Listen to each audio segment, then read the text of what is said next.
For the players.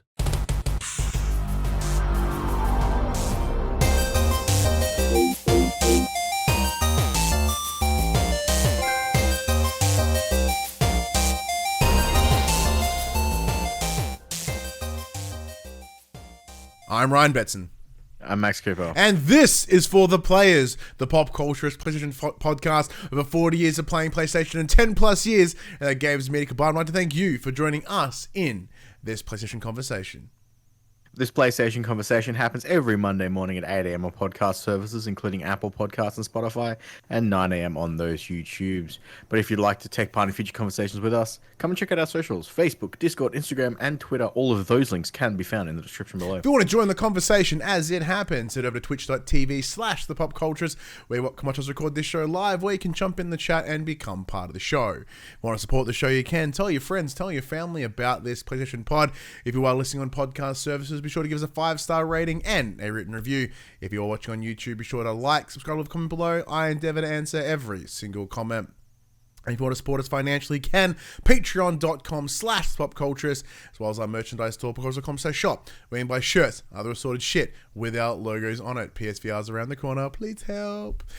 We remembered it. After a month and a bit away, the intro is there. I remembered to shill about PSVR. You barely would have known we've been away. Will the shilling stop after the launch of PSVR 2? Yeah, 100%. Yeah.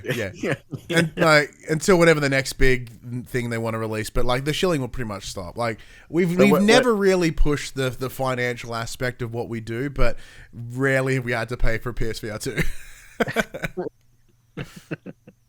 But anyways, welcome to 2023. Look, I know you've been living in 2023 for like 16 days now, but because we didn't acknowledge it, it didn't happen. Now it's 2023, or at least for us here at the For the Players. So it's also good. I hope you had a lovely Christmas break or whatever holiday Festivus you choose to support in that time. It was relaxing and all that sort of nonsense. Max, how's your break? I was sick until after Christmas. That was fun. Sure was. And then I got to catch up with some family after that because they came down for Christmas. But with everyone being sick, we did our own thing, which was fine. And then I haven't done much. Sorry, in the chat, Puck jumps in and goes, "You welcoming us to 2023 is like the pilot of an airplane welcoming us to the city that we've just arrived at." It is. It's like, welcome to Sydney. We've already landed for like 10 minutes. Yeah. It's beautiful. We've been in Sydney airspace for quite some time now. But welcome to Sydney.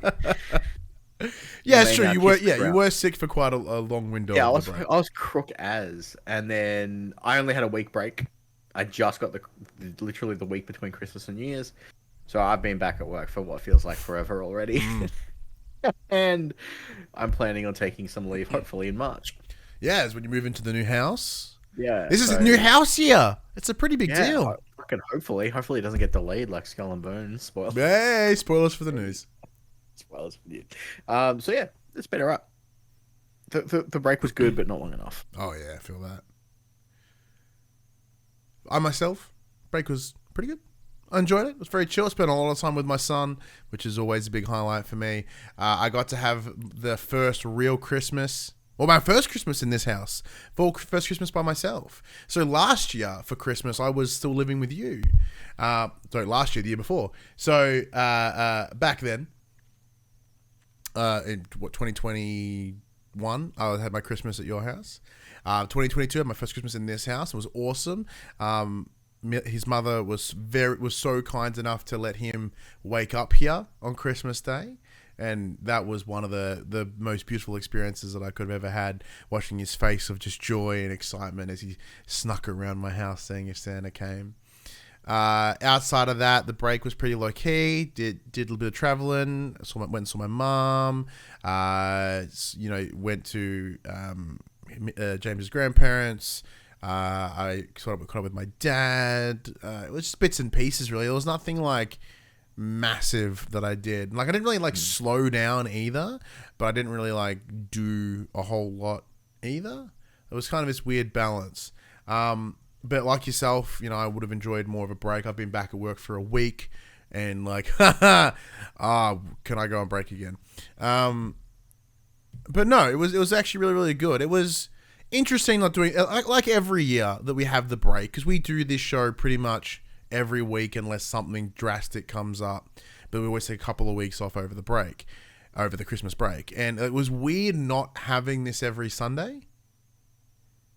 But it was also good to have some free time to not think about the news, not think about what games we're having to review or play. Or it was actually like really relaxing in that time. Not having to edit this bitch late at night for a Monday morning upload. Now, quickly as in the chat, I see a question there from Chili Panini. Great name, by the way. I wish can we hold on to that question, because that is an exceptional end of the show question. So for those who don't know, at the end of the show, we have a section called From the Players, where we answer listener questions, and I think that's a really good one. So we'll come back to that. Speaking of the chat, then we'll jump in. We'll get in there. What else have we got? Fabes jumps in and mentions that they too have pre-ordered the PSVR 2, and they hate themselves for it, which is a bold strategy. I don't hate myself for it. I'm not proud of my purchase, but I'm... the advantage that we have is that it counts as work. Excited Kumquat says, happy 2023, fellas. Happy 2023 to you. Buddy asked the question, are we getting the DualSense Edge? No. If it comes down in price. Yeah, if it's not a bajillion dollars. I'm not paying $340 for it. No, it looks, same battery, a bunch of extras that I probably won't use. I asked for whether there was any review units, just loaners. Okay, can I borrow it, review it, and send it back? And they went, no. I'm like, yeah, it's fair. All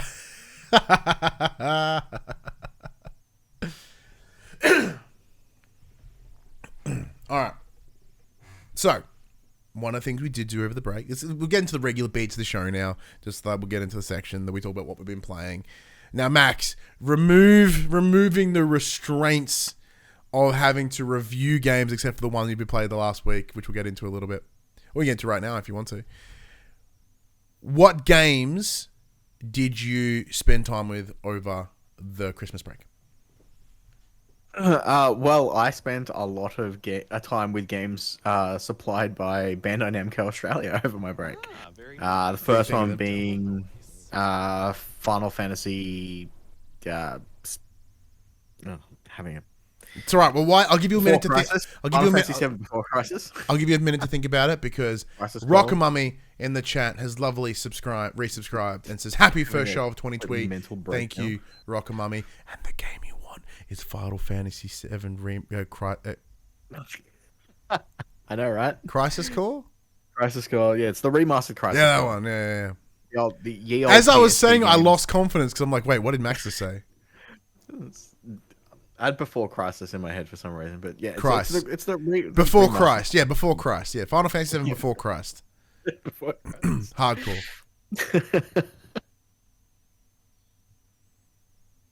It was Crisis Core, Final Fantasy. Yeah, we were kind of there. I love how you turned your PS5 on. Like the beep came through and everything, just to check it. I'm glad everyone realized that.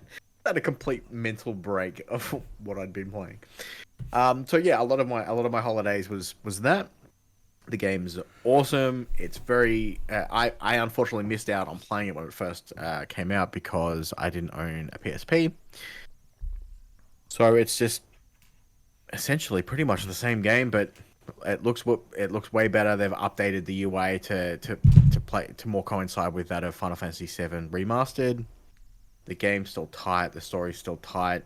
Some of the CG cutscenes should have seen some love, but didn't, unfortunately. But it's still awesome. It's still very much the if you played it, it's very much the game you know and love. And in every RPG that I play, I spent way too much time farming, and I kind of steamrolled through a lot of it.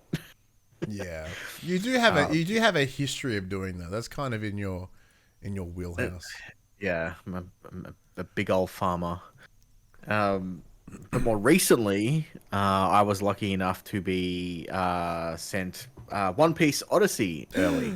So again, thank you to the team over at Bandai Namco Australia, who also sent me this awesome swag pack for. Is your swag pack near you? Oh, unfortunately, it's not. The fuck, Max? So I got this awesome T-shirt, little tote bag, lanyard, which I now use at work, and a set of 3 pins. Yeah, some buttons. So this is the new, essentially open world RPG for One Piece. I rolled credits literally half an hour ago. I've been once again. I got stuck very early in the game and decided I don't want this to happen again. I kind of farmed it out for a bit. So essentially, this game is an original story.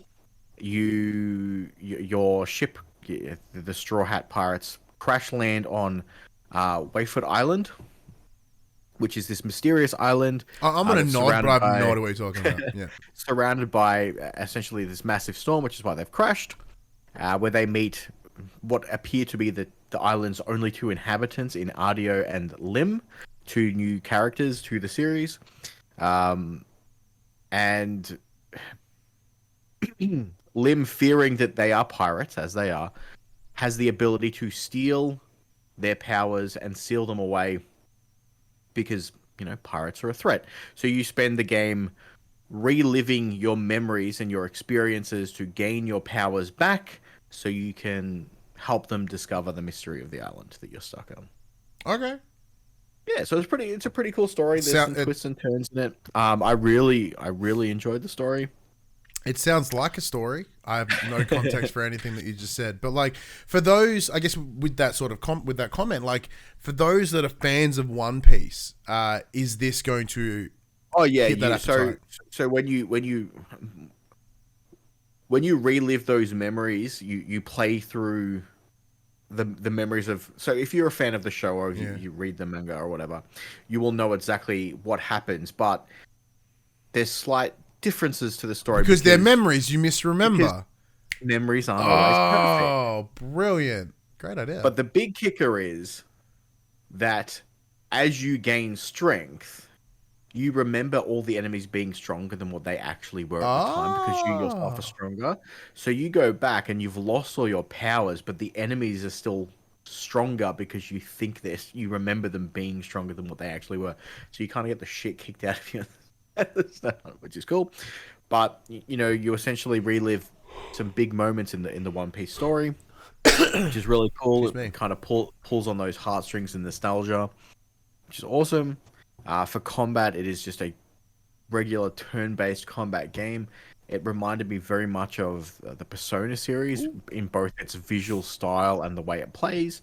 So the big kicker in the combat is you essentially you get broken up into 4 areas of combat, and as you clear the enemies from one area, your characters are then able to move to a different area to help out their other teammates and so on and so forth. Combat works in a paper, scissors, rock style gameplay. So power characters beat speed, speed beats technical, technical beats power, and you use that is not how I remember rock, paper, scissors, but okay, continue. So combat is fairly fast paced. You have your standard attack and then all your skills, which are essentially all the skills that you know and love from the anime. Oh, is my favorite one there? There is the ability to speed up combat. All right, cool. Built into the game, so you can double speed it. You can also set combat to automatic. The AI does a very, very good job of not being shit.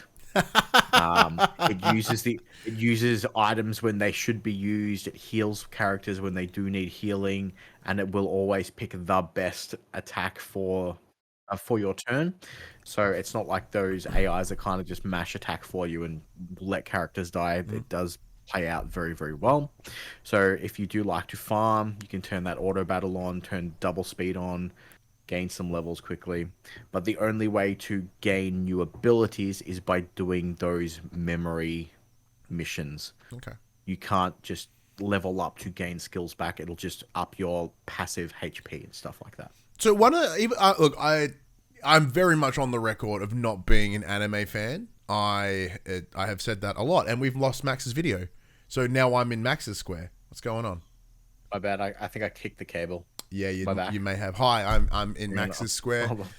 Turn my camera back on. Here we go. So as I was saying, Yeah, okay, right. Phew, I'm back. Bing, there it is. So as I was saying, I'm on the record not a big fan of animes, or like I'm very non-weeb. One of my biggest critiques when it comes to anime-inspired video games is they all look like asshole. Like they all look really cheap, really bad, like cell shaded, or really bad, like angular, trying to replicate that anime style. The only game that I think ever kind of really nailed it might be Persona 5. How does it look? It looks pretty good. It's not as good as Persona 5, but it does portray the characters very well. Mm-hmm. Like it's not, you don't get too much of that. It's almost there, but not quite. It does look pretty good. My only gripe with it is much like a lot of these styles of games. You have, when you're out in the open world, you do have those. Each of the Straw Hat Pirates have their own essentially overworld abilities. So as the main character Luffy, who is the rubber man, you can kind of slingshot yourself across gaps, grab onto things far away. So there's specific points where you can do that. You can't just do it freely. You do have free movement. You can jump around, but a lot of the barriers are just... Keep chatting to me one sec. are essentially just sky high, to the point where, some fences you can't jump over because there's a tiny little gap in the map that you can't cross. The Zoro, the swordsman, has the ability to open up anything made of iron. His sword basically just cuts through doors or boxes, loot chests, stuff like that. 3 of the characters, Sanji, and the 2 female characters, who for the life of me, their names escape me, Nami and the other one, I can't think of her name. They have passive skills where they essentially can see hidden objects around the map. So Sanji's the cook, so he can see hidden ingredients that he can cook with. And the other 2 are basically archaeology style characters. So they find hidden knowledge points around the map, which is cool. Chopper, the doctor, is small, so he can fit through small gaps. He's the only character that can go through underground. And the last one is Frankie, who has the ability to build bridges over gaps that you cannot cross. So they all have their own little niche use. For the most part, you are just running around as the main character, but you can swap at any given time. Okay. Which is cool. But yeah, I found the story compelling enough to pull me through. I ended up, I think over the last 2 days, I've put in 18 hours into it. Like I've just not wanted to put it down. Excuse me. I've played it through. Yeah, it's really fun. It's probably the only thing is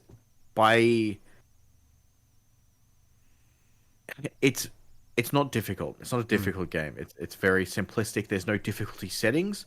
So once you kind of get a little bit ahead, you do stay ahead. It's very forgiving in its XP when you beat opponents, and you kind of tend to out-level everything. There wasn't really any points where I kind of got stuck too much. And a lot of, by the back end of the game, I was having no difficulty whatsoever beating any of the bosses. In one of the game's broken up into chapters, so there's 9 chapters overall.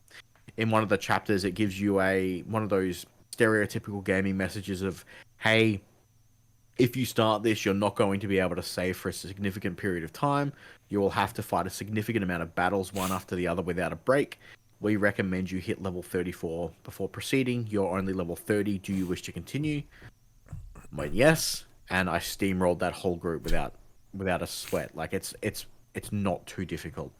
So it is a very lighthearted pick up and play game. It's not too strenuous. The story is compelling enough to keep you going through, and if you are a fan of the anime, you will enjoy this game. Because it very much touches on those big key points in the anime when you're reliving those memories, regaining your strength. Excellent. Very, very fun. So yeah, glad you enjoyed it. That's the best thing about it. But yeah, I very much so. Yeah, so big thank you to Bandai Namco Australia for providing the review code for Max for One Piece Odyssey. The game is out now on your PS5, your PS4s. There is also a demo available if you want to dip your feet in before you trip. Yeah, demo smash. Yeah. Before I jump into what I've been playing over the break, the Mullet Show has resubscribed for his 58th month in a row. He would get less for murder. with it, even say, evening boys, Merry New Year. Merry New Year to you, the Mullet Show. Big thank you. Actually, before I jump into mate, is there any other games you sort of checked out apart from your usuals? No, I don't think I played anything other than no, just One Piece Odyssey, Final Fantasy, and DMZ. Oh man, speaking of DMZ, holy shit. So the break started with an exceptional amount of DMZ, and me just getting really happy and then angry at the game in the same evening. Yeah, a lot of DMZ. But myself, I did set out with a mission to do some stuff on the break. One of them was to get the platinum for God of War, which I did pretty quickly, actually. So once holiday kicked in, I just did all the... I've got a massive frog in my throat today, apparently. So I just went through and did all the pickups, went through literally every realm bit by bit, 100% it all, until I got myself the platinum. Very happy with that, of course, after getting platinum for 2018. Was very happy to add this to the list, and what an exceptional game. Saddened that it's now completed in every facet. There's not much I can do. It's just done. So I did have to uninstall it, which made me sad. Additionally, so for my son's birthday, he turned 6 in December. I bought him Hello Neighbor 2. So he loves. I've talked about here before his love for Hello Neighbor. So be able to tie the new game in for his birthday, it was awesome. So when he woke up, it was already installed on his PlayStation. He was very happy. So a couple of times we've tried to play it together, and I just couldn't get it. I was like, I don't know what I got to do. With Hello Neighbor 1, he helped me a lot, but with this game being brand new, we were sort of both having to learn as we went. So I was like, I'm going to learn this for him. So I'm going to sit down and I'm going to play the game. And I played it front to back and accidentally platinumed it. It's not a very hard platinum. It's just play the game and you'll get it. But where Hello Neighbor 1, for those who have never played it, the idea is that you're in the first game that you are a boy who lived across the road from this neighbor, and you have these essentially imaginations, hallucinations, dreams about him locking people in his house, and you having to go in there and break into the basement and get them out. One of the key features of the game is that it doesn't tell you what to do. It goes, you're in the world, here's the world, there are things within it, solve the puzzles to get where you want to go. And a lot of the puzzles aren't even directly front-facing either. It's like, hey, you find a crowbar. Oh, I guess I can use a crowbar for something. Then as you explore the surroundings, you'll be able to unlock more things and so on and so on. In the second one, you play a journalist that is presumably going there to investigate the neighbor and the town in and of itself. So outside of just his house, you're also expanding into some local businesses, and as you sort of realize that there's this greater cult messaging, the cult system spread around this town. And so rather than having individual acts, ACT, like they had before, it was Act 1, Act 2, Act 3. This is all just separate locations. So the first location is the neighbor's house, but it's a crime scene now, so you have to dodge a security guard. Second one is I think it's a bakery, and then in the bakery you've got to dodge the chef, and so on and so on. And there's a couple, and while all this is going on, while the neighbor lives in the museum, and you have during the day you go to these, during the night you try to break into the museum. It's actually really fun. I quite enjoyed it myself. I wasn't I didn't oh man, what a good game. I didn't have my God of War level of love for it or anything. I just enjoyed playing it. But yeah, it was fine. And my son was very happy to get the credits on it together, and so now he knows what to do. So if I pull up the game, sick. Minor catch, I bought the deluxe edition of the game, and it came with some add-ons or some DLCs. These DLCs blow in that they have no save state, so you can only run them through once. They are janky. They have performance issues like crazy. They almost feel like little testing kits, but do not deliver in any of the tests that they do. It's really weird. So I've been trying to like finish them. They don't benefit the overall like credit or platinum or percentage or whatever. They're just there. I was like, oh, maybe I'll check them out. But I'm starting to lose interest in them because I have to be in one run and I don't want to.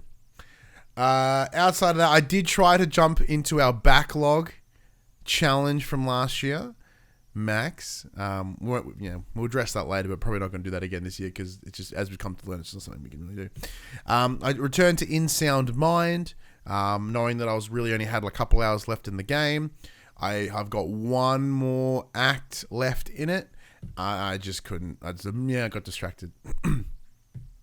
I was going through my games looking for something new to play, and I went through it and I found the Uncharted Nathan Drake collection.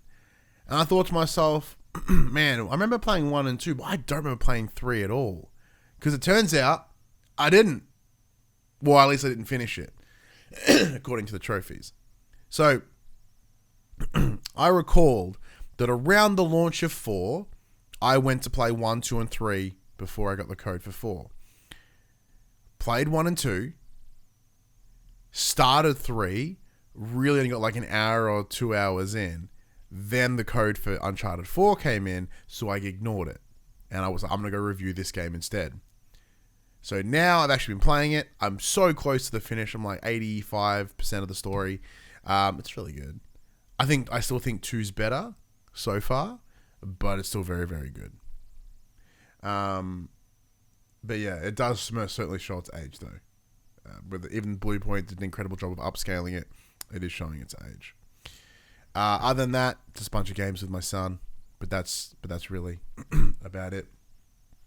One thing I do want to talk about before we jump into like the news and stuff. Now, Max, you might remember. No. Good point. Actually, we wouldn't remember because we didn't talk about it at the time because this happened during the break. So for Christmas, I was incredibly kindly gifted the God of War Ragnarok cookbook.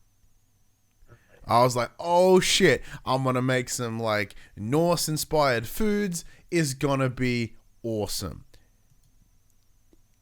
Very excited. So he realized that he couldn't hunt the meat himself, so it's all... Nope. Very quickly, I realized that my cupboard is bare.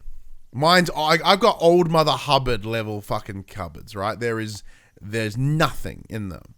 So I was like, shit. So then I proceeded to have to go buy like $90 worth of spices. So the other night, I was sitting there. I was putting all the spices together to make the spice mixes. That was really cool. And then my partner and I, we made like these lovely potatoes with this nice, what was the Jotunheim spice on it, which was delicious, and chicken. I know it was on the chicken, but it wasn't part of the menu. But like I had fun just making the spices, right? I felt like I'm not a cook. I never have been a cook, and I would argue that I'm still not a cook. I just made spices, and all it was following instructions and putting it in a blender, a spice blender, and put it into little containers. And I enjoyed that. I'm excited to see what the next thing is, but I finally did it. And so, Max, the kitchen is open. We'll have some God of War dishes coming. One of the things that I did bullshit about on socials was the idea of doing a little cooking show, demonstrating my absolute ineptitude in cooking. But if we wrap it around PlayStation, I'm going to be interested, and B, I can make it content. Would you watch that show, Max? I'll eat the food. I'll Good try answer. it. Yeah, cool. Thanks. Maybe I'll die, maybe I won't. We'll see what happens. Well, so one way to find out. Secondly, speaking of PlayStation-related cool things. So, for Christmas, friend of the show, Dylan, one of the original co-founders of the Pop Culturist, gifted me this incredible thing. I don't know what's going to be in the shot. This is The Last of Us Part 2 Joel and Ellie NECA action figures. Now, you can't see it in the shot, but behind me I have the God of War and Atreus double pack and the Nathan Drake. So to then have these incredible... where is it? There it is. Ellie and Joel. They've got, where's my finger? There it is. Got Joel over here, Ellie over that side. They're amazing. I haven't opened them yet, but I'm going to put them on the shelf What an incredible present. And like, I may have had to kiss Dylan on the mouth. I was happy to, because holy shit, what a beautiful present. But that also segues me into something else. A minute ago, we talked about God of War and how we would do this extra content potentially around cooking. Then backed up by The Last of Us, we have some cool stuff coming. So, at time of recording, it's tomorrow. A day of release, today of day of release, is The Last of Us on HBO. Airs at 1 p.m. Australian. Airs at 1 p.m. Australian. So, for funsies, I was like, I'm going to shoot my shot. I hit up Binge. And I was like, hey, this is what we do, etc. Can we do something?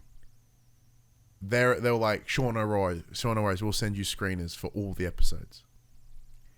So, we are going to do a short run series of the episodes of The Last of Us with more of the players. They will drop in the afternoon, probably in the evening of each day. So, like, obviously tomorrow, we might do that one live because we got the screeners, yesterday at time of recording.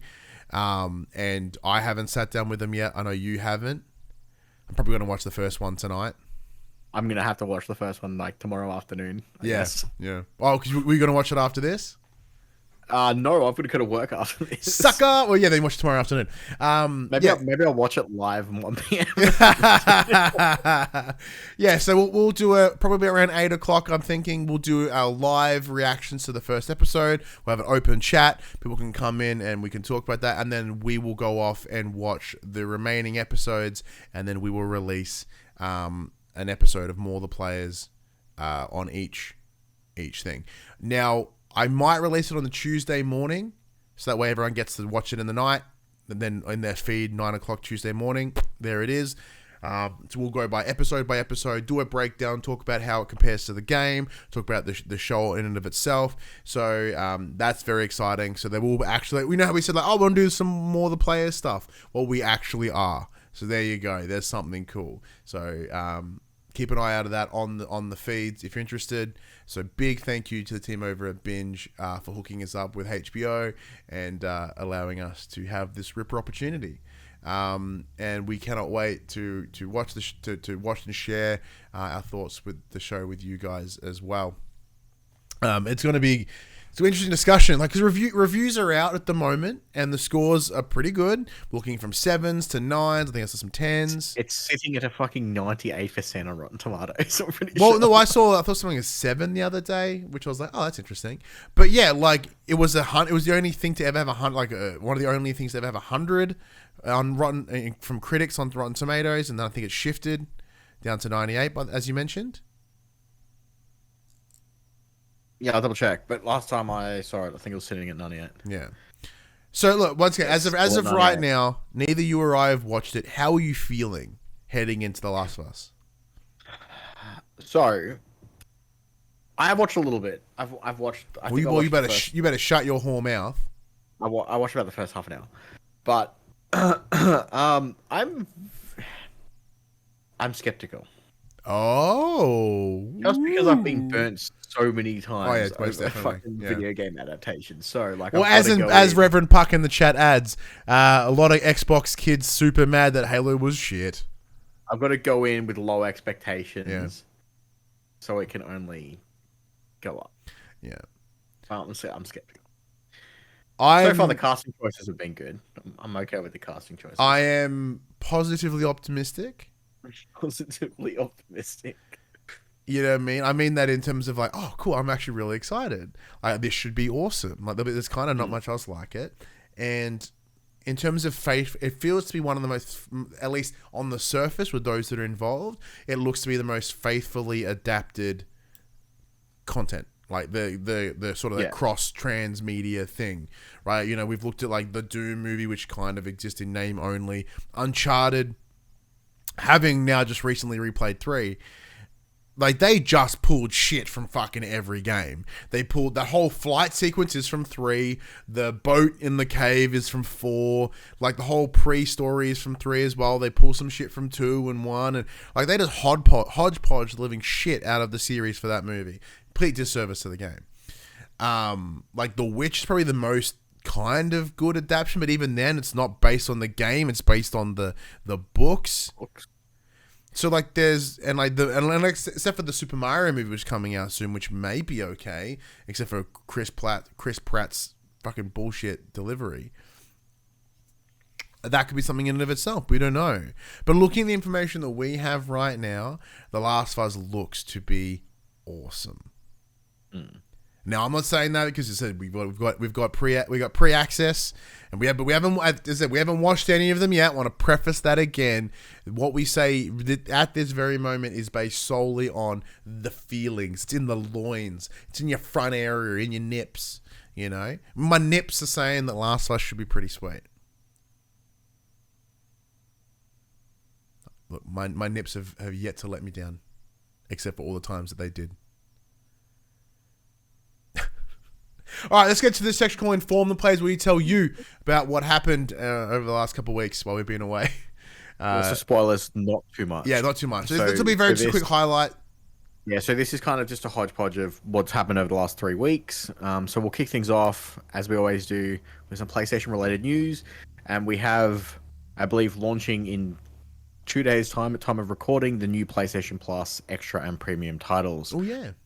Yep, so this month we have Back for Blood PS4, PS5, Devil May Cry 5 Special Edition for PS5, and the Standard Edition for PS4, Dragon Ball Fighters for PS4, Erica PS4, Jet the Far Shore PS5, PS4, Just Cause 4 PS4, Life is Strange and Life is Strange Before the Storm PS4, and Omno on PS4.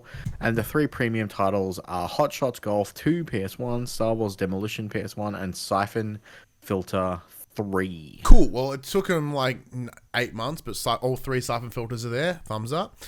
Star Wars Demolition is a great like little destruction derby game on PS1 with skinned in Star Wars. So you play like Darth Maul and Ada. You can play the Rancor, like fucking, you know, that real fat dude that's like sad when the Rancor dies at the Return of the Jedi. He ain't sad currently because he gets to be on top of a Rancor and punching things.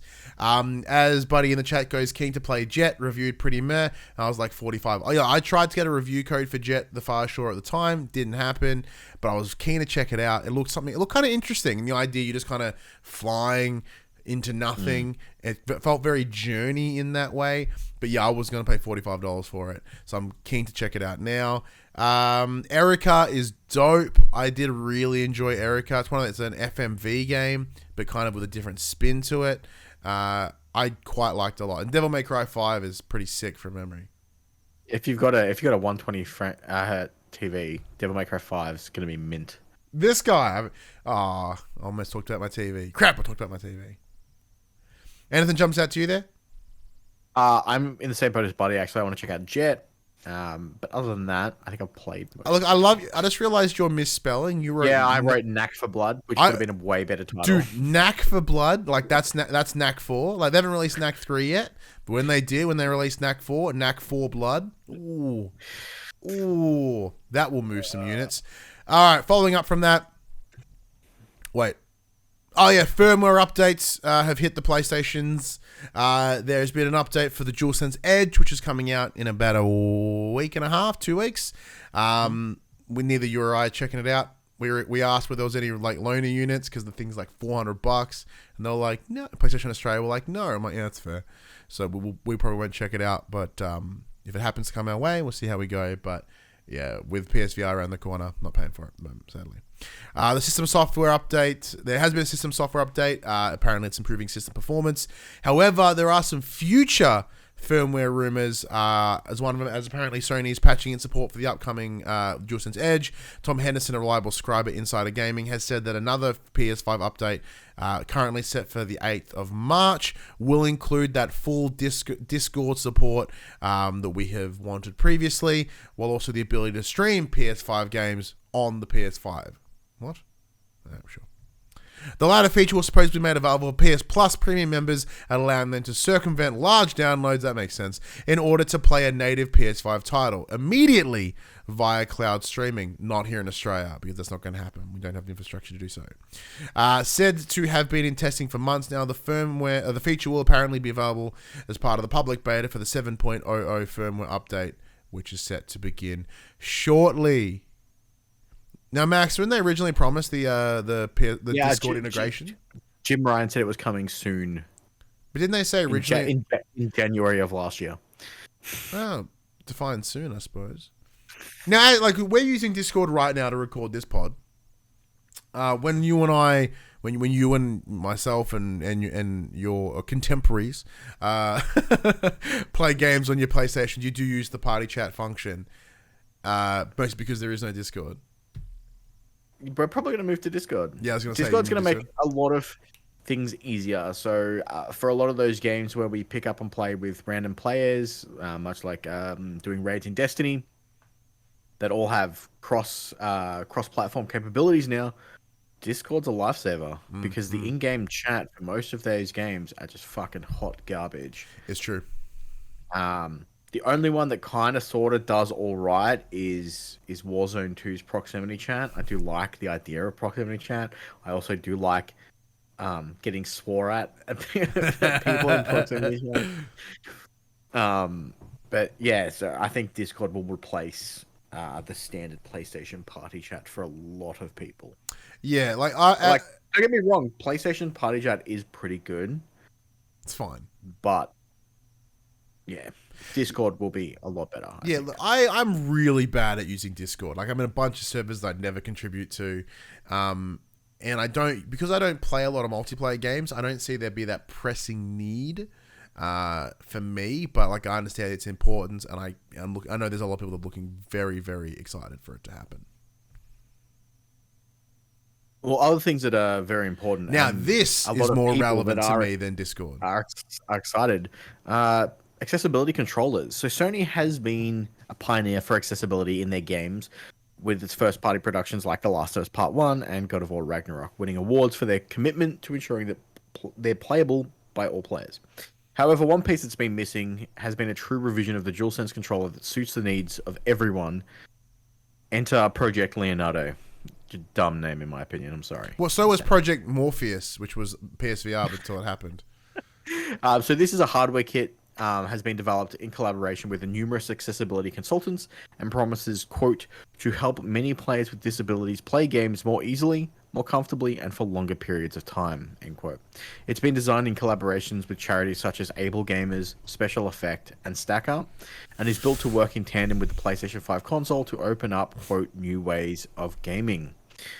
Project Leonardo aims to address common challenges faced by many players with limited motor control, including difficulty holding a controller for long periods, accurately pressing small clusters of buttons or triggers, or positioning thumbs and fingers optimally on a standard controller, the Senior Vice President of Platform Experience, Hideki Nishino, wrote on the PlayStation blog. Rather than a rigid controller, Project Leonardo is being pitched more as a hardware kit which can be assembled to suit specific needs and requirements. Effectively, you can mix and match parts and components to create the configuration that you need, and it interfaces with the PlayStation 5 to allow complete customization across the board, ranging from button mapping to layout profiles. So this is Brit. Mostly, like, look, for those that may or may not remember, my day job, I work for a disability support service. I do work primarily within mental health supports, but the key thing about what I do is I've helped create a department, and I continue to run a department that uses video games as therapy for those that need it. And whether it be for those that have psychosocial disabilities or those that have physical disability. And one of the biggest problems that PlayStation have had, aside from their incredible work around having accessibility within their games, whether it be what began in Last of Us Part 2, which has been in every release since, is these intricate levels of ability to help someone play. However, they have all solely been reliant on someone's ability to use a DualShock controller, or a DualSense in this case. This is a step in that right direction. Now, now Xbox have had the adaptive controller forever, and we have one on at work, and it's awesome. So it's a standard box, and then you buy the extras, and it plugs with it. The difference here is for Xbox, it's just the box. You don't get any of the additional plugs. They then cost extra. By the looks of this, by purchasing Leonardo, you get the base thing, all the buttons, the extra control sticks and everything. And then you have the ability to add additional accessories in order to make it best fit your support needs. This is so fucking good. Because, aside from what we do and my belief that for me, PlayStation is the best place to play. Now it's the best place to play for everyone. It could truly be for the players. It has the ability to hit a bunch of different spaces. And, as someone that isn't abilities challenged, it won't always make sense to me why they've made it look this way, why they've chose to go down this path. But I greatly respect and understand those that want to. Because, one of those things people like, they talk about accessibility in, say, like Elden Ring or whatever, right? The game doesn't have to be easy. This controller alone could make it possible for someone to play Elden Ring at the difficulty that it is, the native difficulty, but they have the controller to make it happen. That is going to be amazing for those who want to do it. You know what I mean? Yeah, for sure. No, for sure. It's an absolutely incredible incentive. When it becomes available, I'm gonna totally be getting one with work and using it with our clients. I'll reach out to PlayStation as well and be like, hey, this is my day job. This could be something cool. I've got the perfect people to test this for you. Yeah, for sure. Yeah. Oh, it's exciting. All right, next piece of news. Deja vu, Max. Have you ever felt that, like, you've experienced a moment before? Like, maybe even 6 times before? Because you should, because it's Skull and Bones. So another year begins and yet another delay for Skull and Bones. Earlier this week, Ubisoft confirmed it's once again delaying Skull and Bones and also cancelling the development of 3 unannounced games. I bet you it's a Splinter Cell one. The 3 titles in question weren't named, but in case of the troubled pirating experience, publisher says it will now launch for PS5, quote, early on in the 2023 to 2024 fiscal year. So that's probably like what? June? Oh no, the fiscal year is what? Like April? Through until... Well, it was set to launch in March. Yeah, March. A lot of companies, their fiscal year is March to March. Yeah, so it was originally coming out in December, and then it got pushed to, I think, the 6th or the 8th of March. And now it's, being pushed again. Okay, cool. Well, yeah, so which means it's anywhere between, I'm just going to say June and June. I don't think they use the standard fiscal year. Originally announced all the way back in 2017, Skull and Bones has suffered several production issues and delays. The title reappeared in July 2022 with a gameplay presentation, at which point a November release was announced, as you pointed out, Max. It was then pushed back until the 9th of March 2023. Okay. Now budding pirates will have to wait even longer. I lost my spot. As Ubisoft stops short of attaching a new date to the anchor. Although the firm says players, quote, will be positively surprised by its evolution, end quote, thanks to a more polished build and balanced experience. As for why the French publisher has cancelled 3 games, it points towards the disappointing sales of recent games like Just Dance 2023. Why? Because Just Dance 2023, no one gives a fuck anymore. And Mario plus Rabbids Sparks of Hope, downside of Just on Switch. Ubisoft says it's facing, quote, major challenges as the industry continues to shift towards mega brands and long-lasting titles, end quote. So it's reviewing its revenue prospects and will be cautious in the future. As a result, it's depreciating roughly 500 million euro of capitalized R&D and undergoing a restructuring process. This is designed to secure, quote, long-term growth and value created prospects. Before we jump into that juicy goodness, Max, Skull and Bones. Yeah, look, I haven't been excited for it for the last 6 years. I don't really care at I this wasn't point. excited about it to begin with, right? Like the Yeah. entire premise of it was let's take the main parts out of Black Flag and to make a game out of that. Okay, I don't mean to alarm anyone. Now in the world that we live in, it's not very good. Yeah, because they've now been beaten to the punch by the likes of Sea of Thieves, which is There's a game called Tortuga which comes out in like a couple of weeks. Also I a pirate swear, game. I swear Tortuga is like a game that's been out before. I swear I've played a pirate game called Tortuga before. Probably. Way back in the day. Yeah, but there's a new one But coming yeah, out. it's just yeah. So like we've talked about this before on the show. It's pretty common knowledge for those that have their ear to the ground. A big part of the financial development of Skull and Bones is incentive from the Singapore government. Now, Singapore government must be repaid for their expenditure. Therefore, this game must deliver. It must release. So, hence why this should 6 delays, the game should be cancelled. But it's not. It's continually being pushed because it has to see a day through. And that's part of the challenge. Yeah. But a new challenge is Ubisoft's. Like the key word in their statement here that makes me uncomfortable about their future prospects is the term mega brands. One of the things that we've seen across all forms of entertainment industry, especially in recent years, is the increased risk aversion.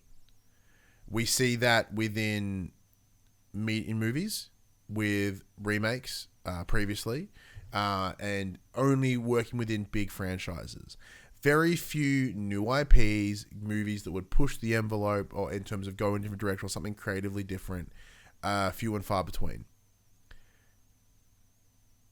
And we looked over at games are like, especially in a post-pandemic, entering a recession, or currently in a recession, depending on where you're located. We're seeing a focus on remasters, remakes, even PlayStation. They are doing what we had criticized Xbox for a number of years ago. Now, that's we, as in you and us, not PlayStation, you and I. Is that they're focused solely on their 3 tentpole IPs. Like, they focused on their Halo, their Gears, and I forget the other one was. But with the idea is they even built studios like 343, which is in both, and Coalition, 2 studios that are named after the games that they are making. So, and Forza, thank you, buddy. For the life of me, I couldn't think of the name. Forza's really good though, so shout out to Forza. But It's really yeah. yeah, it's really good. It's like it actually shits on GT like consistently. But those 2 studios, like they are so reliant on those brands, they had nothing else. And even then, even Microsoft right now still have no identity in that they are buying all these other studios in order to create something because they don't have a stable. We've seen with PlayStation with Jim Ryan since he's jump into power, his focus on continuing brands that exist. We originally had the same thought around The Last of Us Part 1 remake. Turned out the game was really, really good, but the base game was always really, really good. So just upraising it is that. But then we hear that there are 5 different Horizon properties coming in the future. TV series, sequels, an online game. Like, they're just going to continue to exhaust these franchises. No more are we going to get cool, innovative things. Like, even like Days Gone, which is a good game, got canned because they didn't see franchise potential out of it. Like, that game would have incredibly benefited from a second one. 100%. Like the likes of Concrete Genie, are we going to see them again? Probably not. Like, I know Pixel Opus is still around and they're still doing something, but like PlayStation under the focus of Crying Jim Ryan has headed into that path. And if we look over across the industry, we're seeing this focus on these mega brands, only franchises that can see a bajillions of dollars. It's not. What was that? Sorry, just to before you make your point, that's why you're so upset about the possibility of losing Call of Duty. Yeah. It is the ultimate mega brand. It is 100% the ultimate bigger brand. Now, thankfully, not much exciting happened. Apparently, more people are resisting it, but we won't talk about that. Yeah, I think Nvidia and someone else jumped in. Google jumped in as well at one point. So that concerns me, mostly because when it's the idea of these mega brands, quote unquote, that then creates this unreasonable expectation about what each game should deliver. So then, I think Jason Schreier said on Twitter a little recently, like, if a game is released under its standard cost and or development time, they wouldn't see a release until the next console. Yeah. And if they continue on this idea of this mega brand where it has to hit those beats, that is what we're seeing. We're seeing franchise like once again, using Uncharted as an example, 3 games on one generation with PS3 with Drake's Fortune, Among Thieves, and Drake's Deception, right? All within a couple of years of each other, and they're all exceptional. Then again, I guess you can look at it the other way and you can go, well, Grand Theft Auto's a mega brand and that motherfucker's been on 3 console generations on the same game. Yeah. But that game has made an exceptional amount. But once again, wouldn't you then... No, I'm going to argue that. I'm going to argue the opposite of that, right? That's great if you like GTA 5. On the PS2, we saw Grand Theft Auto 3, Vice City Stories, Liberty City Stories, San Andreas. 5 games. I mean, to be fair, I think 2 of those were like very short PSP games that were brought onto the PS2, but you get my point, right? There is there's an alternate expectation at some point that games must deliver these exceptional, huge, massive things, right? But not even exceptional. Any game can be exceptional, but I'm talking about scale.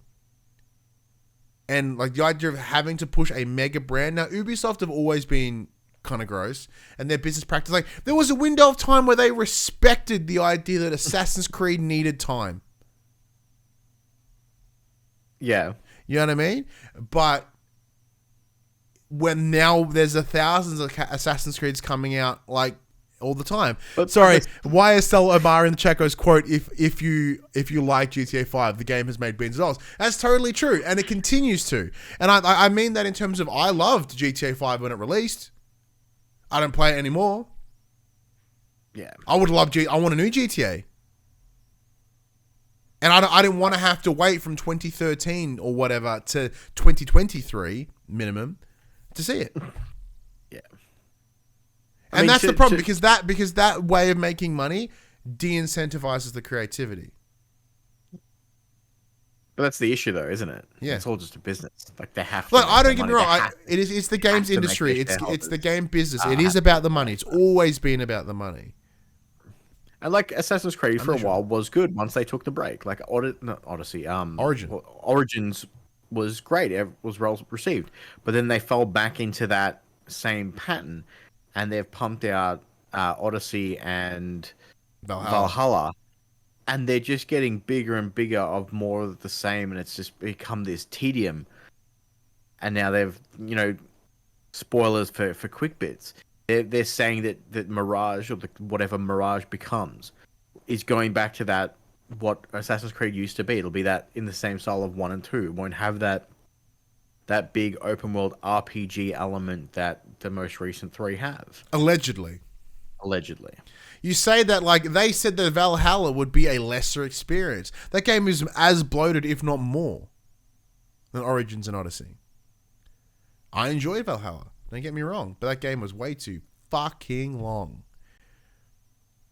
And the idea of long-lasting titles, games as a service of the money. But this is the thing. Companies are forgetting that we don't have infinite time. There is an infinite player base. Like, they're like, oh, games as a service are the market we should get into. Yeah, if you're entirely fiscally motivated, which they should be. They're businesses. But that is excluding the fact that people only have so much time. If you think about that, like in the same way that everyone tried to make an MMORPG for a while there, right? Because of the success of World of Warcraft. Who's still around? Not many, if any.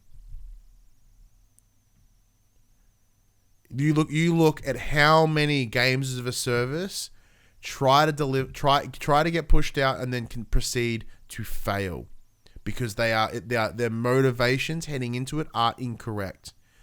Babylon's Fall was actually Square Enix has had a long history, even recently, of shutting down what are they deemed as games as a service or games that they have a 10-year plan for. Because they're gay. Like if you look at Destiny, right? Destiny's motivation is different. Destiny's motivation for creating a games as a service is we have awesome, interesting stories to tell that we can only deliver in this platform. You look at everybody else that makes this games as a service. Their focus is money. Story, DLC, content, whatever is extra. Because all of them have launched fucking broken. And by the time they should be releasing their next story update or extra, they're just fixing the shit that they fucked up on. Because they didn't give it the time, the respect, or anything that it needed to actually deliver. So they instantly are out behind the 8 ball straight away. Yeah. In the chat, Buddy Watson jumps in and goes, microtransaction, loot boxes, which is fascinating, right? There was a time where they were the thing that we hated, but because the games industry then made something fucking worse, that suddenly microtransactions don't seem so gnarly anymore. Isn't that weird? Games has become a big problem for innovation and creativity. Now the games that shouldn't have that model are trying to adopt it. Very true. I'm quietly worried for factions. The Last of Us 1 multi was so good, but then the Uncharted 4 multiplayer sucked and felt predatory, and it did. I agree to an extent. So The Last of Us 1 multiplayer was great, but it was also super fucking pay to win. Like a lot of those paid for weapons were so unbalanced for so long that I stopped playing Last of Us multiplayer. Because like you'd buy the crossbow and then you just fucking one shot anyone from across the map, and it's like, well, this is fun. I think depending on what kind of game this faction is going to be, like I can kind of see it being something akin to like, I don't know. Like it could be one of those multiplayer survival horror games. I was going to say, like, to me, the survival energy is what I'm sort of getting, because Last of Us is that in premise, but then if you're adding like, I don't know, not Days Gone, the Division, where it's scavenging and you go and you seek stuff and you bring it back, and like whether it be building up your base or adding new weapons, like. But I also don't want The Last of Us DMZ or something like that. So yeah, it'll be interesting to see what they do with it, because it's obviously it has to be big enough of a scope for them to justify this long a wait between Uncharted 2, Last of Us 2, and the release of this. But it also can't be too big that it's this weird. It's not what people are expecting. They want more of what they already had. Yeah, but even to add to that, like Jim Ryan has come out and said that we're going to make 11 games as a service in the next 2 years. Like even they are like money. Like there was a time when PlayStation would think differently. Like I'm not saying that under that there was a different time, but under the understanding of Sean Layden and Shuhei Yoshida, there was a focus on innovation and creativity, but also knowing that they work alongside your big blockbusters. And that seems to be lost. And that's a massive loss over the industry as a whole. Like an example in the movie industry right now, right? We're about to hit Oscar season. Golden Globes just went down, and we're seeing a genuinely well-deserved creative endeavor in Everything Everywhere All at Once, sweeping. Like when it launched in the same month as another multiverse movie with Doctor Strange, like this movie is exceptional. It's thought out, it's creative, it's inspiring, it's heartfelt. Like it's everything that it should be. But like it seems to be the exception nowadays. Yeah, well, that's what happens when you have those cookie cutter superhero movies where it's essentially a fucking print by numbers. Yeah, And that's kind of what the industry at large is. And as we continue down this consolidation path of the acquisitions and whatever, I don't see those creative visions, creative moments coming out and doing bigger and better. Like, we look what I hope is that when we start seeing backlashes like we are against Marvel right now, in that they got lazy, they got sloppy, and they just churned out by the numbers average trash, right? And now everyone's like recoiling against the MCU. Everyone's already recoiled against Star Wars. The cookie cutter delivery paint by numbers is not going to cut it anymore. And I hope the games industry picks this up.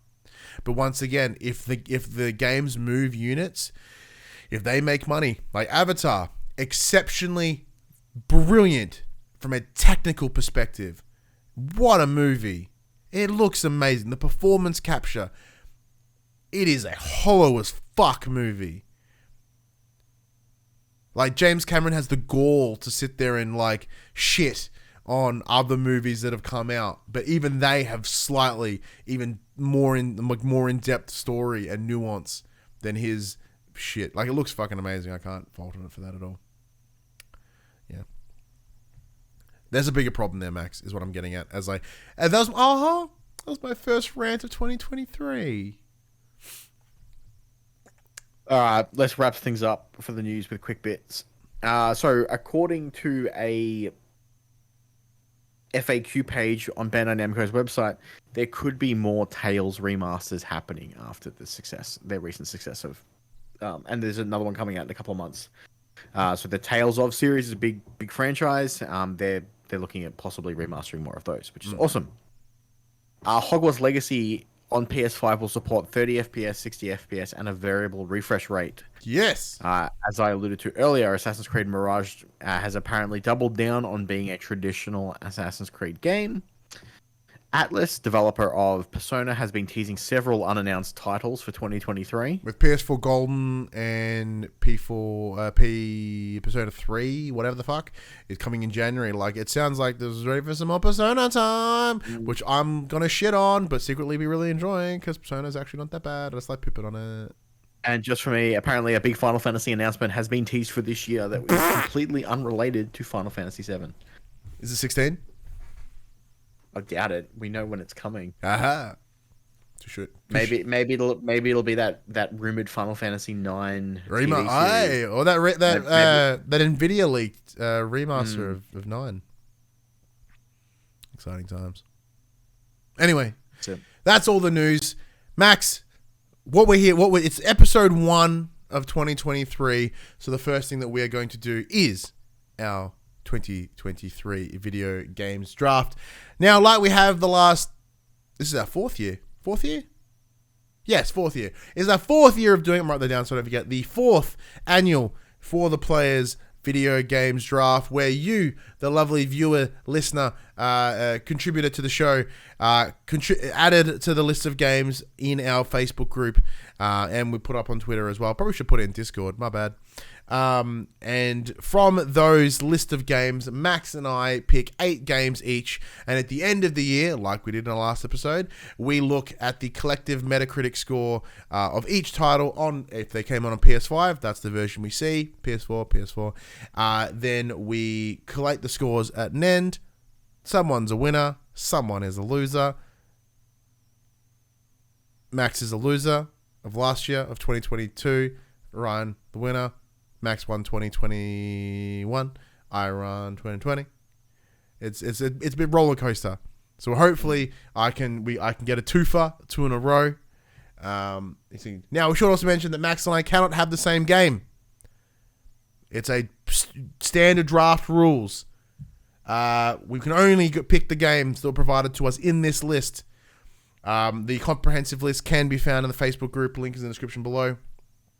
But we're just gonna pull from that list. So rather than me reading out all of them now, because like I'll read 4 of them and you'll be like, I don't know, the viewer listen, be like, I don't fucking care anymore. So we're just gonna get into it now, because I am the champion. I'm holding the figurative belt. The trophy sits on the shelf behind me. It does not. Buried the lead on getting the Facebook group back. Well, the Facebook group we've never lost the Facebook group. We lost the Facebook page. The actual page itself, like the one that we use to post and stuff, that we still don't have that back. And I don't think anyone's taken it over. We just don't have it. So we just like all lost our things. That's fun. Yeah, never lost the group. We lost the page. All right, Max. As I was saying, me the champion, you not. I'll let you pick first. What is Max's number one pick for 2023 and why? I mean, the why is going to be the same for all of them. It's because I want to win this year. Good point. Yeah, well done. Yeah. So I'm going to pick Marvel's Spider-Man 2. You bumhole. All right. Explain. Apart from it's going to be good. Yeah. It's because I want to fucking win. I think it's a safe pick. It is actually a very, very safe pick. So the thing I was hoping in like last year when you let me pick Ragnarok for first round, and I was because like, I fucking thought Final Fantasy 16 was coming out. But yeah, Marvel Spider-Man is to be a sure winner. Like if we look at, we as of right now, it's alluded to 2023. Don't know when. Presumably the back end of the year, right? It's all kind of up in the air, just like Spider-Man. But if it's anything like what Insomniac did with the first one, this can only be exceptional. All right, ready for my first pick? You steal my Final Fantasy, you bastard. No, I'm stealing Resident Evil 4 Remake. Oh, yeah? Now, the reason I'm using this as my first round is Resident Evil 4 is a cult classic game. Now, a lot of it still is that game, but it's kind of aged not very well from a controlling perspective. Like the tank controls are gross. The respect and appreciation that they have earned, that Capcom have earned with the game that I forgot, Resident Evil 2 Remake, fills me with a lot of hope around Resident Evil 4 Remake. And I believe even if the game is the same, it will still score incredibly well because it's Resident Evil 4. It's a safe bet for that reason. Yep. And I know it's coming out this year. Yeah. Number 2, Max? My number 2 has been on your list for the last 2 years. Yes. And I'm going to take it. Hogwarts Legacy. Mm-hmm. I think they're done with their delays. I think it will be a controversial launch. Yeah. I think despite all the messaging around boycotting it and whatnot, people can do what people can do, and I think it will still do well. See, if we were doing it, if this was based on financial success, yeah. I think your pick is exceptional. I think the game will do well. I think it will move units. However, I think its biggest downfall will be it may have bitten off more than it can chew by the sound of what it's trying to accomplish, but I think it will still do well. No, I believe this game will be hindered by its reception. Once again, because we look at all the people that are actively articulating their disdain in the creator, or J.K. Rowling, for connecting it to this game, are games critics. Games media. Yes. Those left-leaning games media. Now, I myself, I'm left-leaning anyway, so like, whatever. And like, I believe that J.K. Rowling's a dumpster person. I'm still want to play this game though. Yeah. So like, we can't live in that in truly morally whatever. So for that reason, I think that is an incredibly volatile pick because the game may legitimately be like an 85, but I guarantee you it's going to get its scores marked down just because. Yeah. Admittedly, in the same way that, like, we see some games get a bump because of who they are. Yeah. What have you got for me? Sorry, I'm just crossing Hogwarts Legacy off the list. Okay. Mine will be Star Wars Jedi Survivor. So EA and Respawn did something pretty exceptional with the release of Star Wars Jedi Fallen Order. It's a game that has an incredible tale. It still somehow managed to be in the top 20 best-selling games of every month moving forward. that tells me that there's a lot of people that are playing this, which means there's a lot of potential for the next one. And then with a result, and once again, if we're looking from a moved units perspective, yeah, great, but we're not looking at Metacritic scores here. The original scored very well, at least pretty well. It took a lot of inspiration from that Soulsborne way of play, but with some adaptability, and you could scale it. The difficulty you could alter a bit differently. The story was good, except for the major, like, hey, here's the MacGuffin, and the final moment they destroy the MacGuffin, making the whole story pointless. It's one of the first actually good Star Wars games in a long window of time. So having a sequel to that only fills me with more excitement. And I think it will do well. I think Respawn have if they can build on what they've made, it can only be better. Max? Number 3. Diablo 4. Okay. Another controversial pick. Yeah, that's also another volatile pick.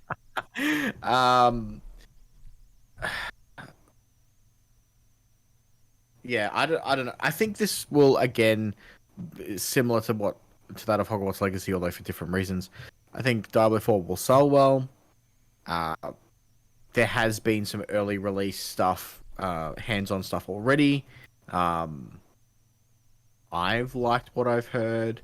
A lot of the people that I follow who were big fans of Diablo 2, Diablo 3 have also, for the most part, come away very happy. I think it will lose points because of its gross microtransactions and monetization. But I think it could still be a solid game in and of itself and will hopefully do well. Okay. My number 3 is a game that I also have picked previously that screwed me, but I have faith. Suicide Squad killed the Justice League. You think? I believe I picked it last year. You bastard. Yeah, well, I had it the year before, and then I gave it up. Oh, that's right. So it does have a history of hurting us, but I do believe I believe it's coming out this year. Rocksteady have a track record of amazing, like even like Arkham Asylum, brilliant. Arkham City, even better again. Arkham Knight has its problems, but at its core, it's still a very, very good game. The amount of time that it's taken to get through to Suicide Squad Kill the Justice League, massive. Now, admittedly, I'm trying to play the game a little bit here, and I think it'll get a bump because of the late Kevin Conroy, who I myself am also very saddened that he passed away, and watching that trailer at the Game Awards made me sad. But I think having that extra level of knowing that this is Kevin Conroy's last role as the Caped Crusader, the Dark Knight, I think we'll get a bump for that alone. And that's very cynical of me, but I believe that to be the case. Fair enough. Number 4, for you, Max. A Dead Space remake. Nice. I had this last year and it boned me. Yeah, well, the first game was good, and as long as they don't fucking shaft the remake, this should also do well. Although on the back end of Callisto Protocol, which underperformed... It very much did. Maybe everyone's kind of over that horror genre. I disagree. I think that for me, Callisto Protocol missed the mark real hard. Dead Space has already hit what it needs to hit. They just need to make it look better than it did. See, I think that's you're right on the money there. So Callisto Protocol turned out it's not a Dead Space game, even though it's made by a lot of the original creators, and in Thor it's a spiritual successor. It wasn't. In visuals, yeah. In reality, not so much. So when people are like, oh, but we wanted a Dead Space game. Well, you didn't get it, but now you're about to. So that would have been my next pick had you not taken it. Very, very, very well considered. Buddy in the chat jumps in and goes, they rushed that out to try to be out before Dead Space. And that could have worked to its advantage had it been better. Yeah. But knowing what we experienced, had they released that post, that would have been a bad decision. Where is it on my list? Dead Space remake. Get rid of you. My next one.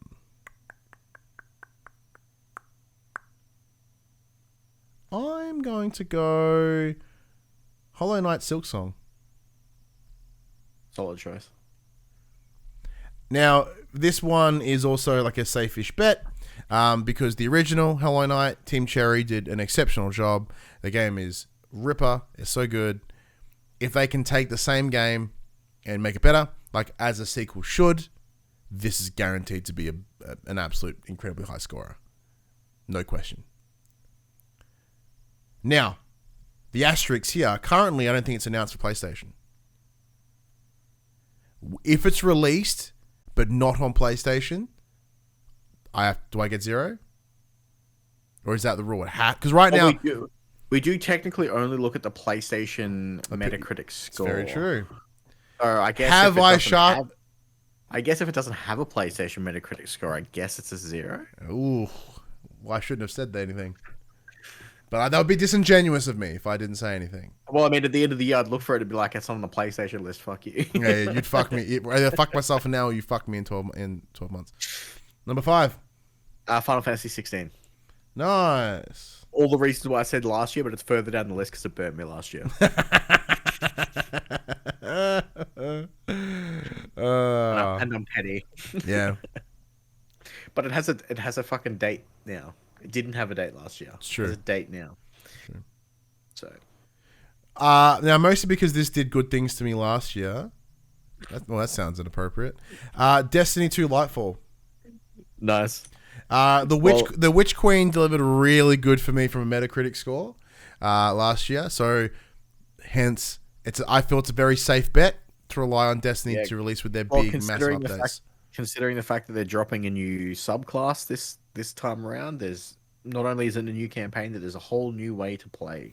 Now that unless it's fucking terrible, I think it's a pretty safe. That's pick. what I'm saying. That's volatile because if that subclass blows, it could be an instant detriment.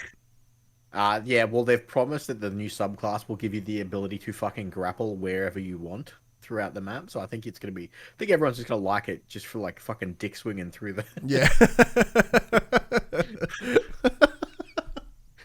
Fair, very fair.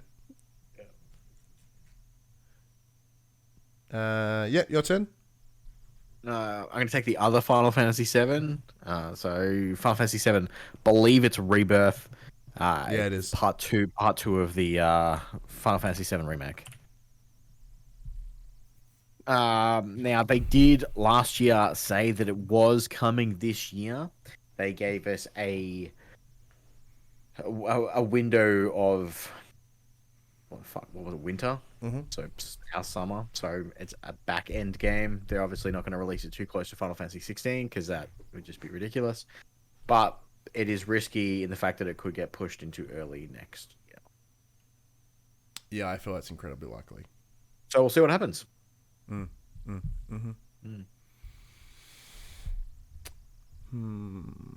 You're number 6. I'm going to play some risk here. Because even there was a demo that dropped for this game, and it was just as divisive as the general leading into. Someone's picking the game that I was going to pick next. It's Forspoken. Now, I think what I'm going to rely on here for this game is the law of averages, right? I think there will be many that fucking will love Forspoken, and I feel that there'll be many that'll hate Forspoken, or at least like find it average. And that'll balance out to a good like 70, and that's better than not. So, Forspoken it is. And plus, it's like literally right around the corner. So, it's a pretty safe score. Because as of right now, except for Hollow Knight, everything else has a date. You're number 7. Well, I have to ask if I can actually have it, I guess. Can I pick One Piece Odyssey? It's on our list. No, considering the fact that I just rolled credits and it's already out. you already have access to the Metacritic score, so no. Nice try though. Nice try. Street Fighter 6. Street Fighter 6? That's gonna be my next one. Bummer. Yeah. Well, should have let me have One Piece.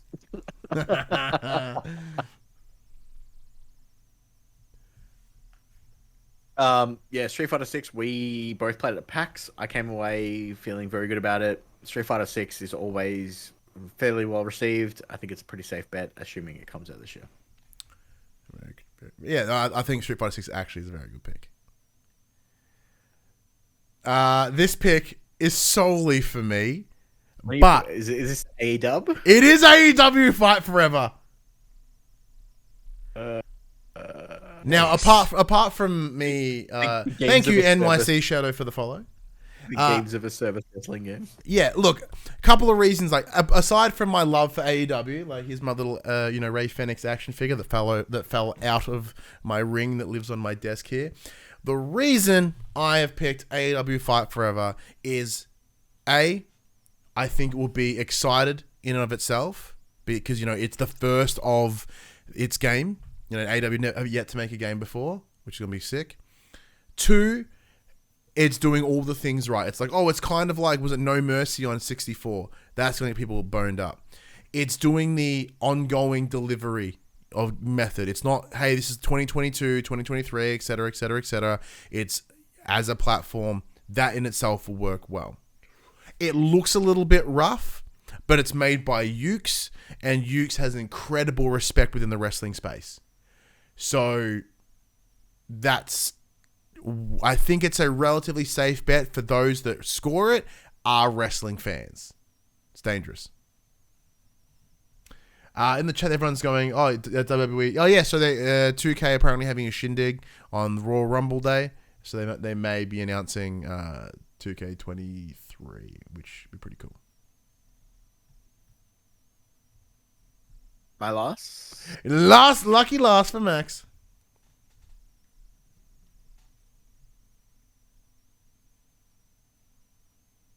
Dead Island 2.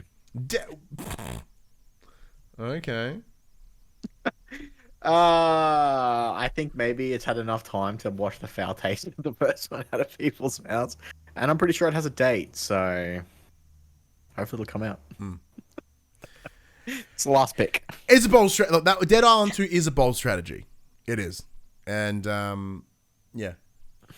I think because like Dead Island, the other Dead Islands, like Dead Island 1, Dead Island Riptide, they're average at best anyway. So like that plus this game has exchanged 3 different developers' hands. Yeah, it's not looking positive, but hopefully the score is. Look, as long as there is a score, that's fine. And finally, my last pick, Atomic Heart. Is it even coming to PlayStation? Oh, is it? Can you quickly check that? I'll scrub it if it isn't. All I know is I've heard good things about it, hence why I'm checking it out. Yeah, no, it is. It is. Yeah, all right. Because it is on Games Pass. Yeah, that's why I'm like, is it even coming to? I don't know a lot about this game. It's a game that keeps popping up in conversations, and I go, that sounds pretty cool. I'll check it out. Isn't it just BioShock Doom? Yeah. Doesn't that sound amazing to you? Don't you want to play that? I mean, it does. If they nail BioShock Doom, like if they make that kiss. Wait, Atomic Heart, is that the Are you picking the wrong game? No. Rest in peace, indies. Yeah, we didn't pick any indies this year, mostly because the contributors gave us a bunch of AAAs. Yeah, I swear. That's what happened when Buddy doesn't suggest any games in the list. So what was the who's the guy that made BioShock? Oh, you're thinking of Not I know what game. you mean, Ken Levine. Yeah, what's the Ken Levine game? It's fucking, oh my god. They showed it off at the most recent whatever the fuck. It's that one. While you're looking at that, so these are the games that we Judas. didn't. What is it? Do you mean Judas? Judas? Judas? It does have that doesn't have a release date. It's also not on our list. Yeah, so we couldn't pick it. All right, so these are the games that we didn't pick. These were ones that were also left on our list. Skull and Bones. Now, understandably, we didn't pick it, not even for the lols, because this is important year for the wins. This is important. Tachia was on the list. That one came from Twitter. No one, like, I put Horizon Call the Mountain on the list. No one jumped on it. That would have been a fucking easy win. If that game just looks good on PSVR 2, it's going to score well. But no one voted for it. Couldn't count it. Lies of P. Storyteller, The Day Before, Deliver Us Mars, Forever Skies, and Sea of Stars. Oh man, Moving Out 2. Holy shit, am I keen for Moving Out 2. So these are the lists are as follows. Max, the list that is hopeful, that you are hoping to get you your redemption. Marvel Spider-Man 2, Hogwarts Legacy, Diablo 4, Dead Space remake, Final Fantasy 16, Final Fantasy 7 Rebirth, Street Fighter 6, and Dead Island 2. We must have some strong words with the team over at Square Enix Australia. Be like, hey man, we've got some fucking money riding on this. Can you put a word in for us? Can you please make sure it comes out? My list, hopefully getting ideally getting my 2 wins in a row, is number 1, Resident Evil 4 remake, Star Wars Jedi Survivor, Suicide Squad, Kill the Justice League, Hollow Knight, Silksong, Destiny 2 Lightfall, Forspoken, AEW Fight Forever, and Atomic Heart. Buddy in the chat goes, I'm cheering for Ryan this year. Sorry, he chose an indie and AEW. He chose an indie that may not come to the console that we're fucking doing this for. Correct.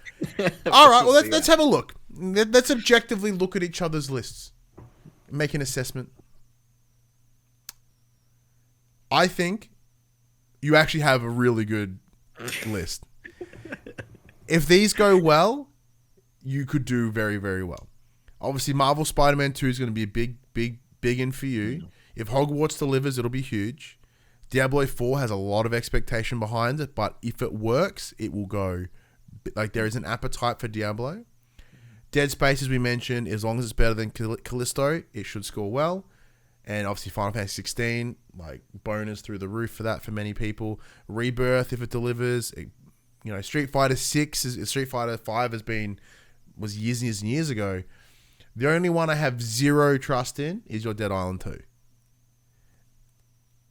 But objectively, I look at your list. Yeah. If they all deliver, I'm a little fucked.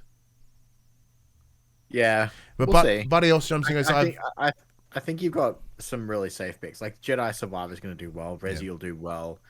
Destiny 2 will do well. Hollow Knight will do fantastically, assuming it comes out on PlayStation. Yeah, that was a bold strategy, Cotton, on that one. Forspoken will be interesting. At least it's coming out next week. I think. So, even if it gets delayed, it still has a full year to come back. Nice. So we'll see. But yeah, Buddy George jumps in. I have zero faith in these Final Fantasy games actually coming out and Hogwarts getting a good score. Yeah, you've picked 2 volatile picks with Hogwarts, and look, you've gone for a fence swinger. If it lands, boy, it will land. If it doesn't, you're fucked. We'll see. We'll cross that bridge next year. It's Future Max's problem. Yeah, we don't actually have any money on it or anything, so it's purely just bragging rights. So, it's all good. Anyways, that does bring us to the end of the first episode of 2023. Thank you so much for supporting us and coming and chatting with us.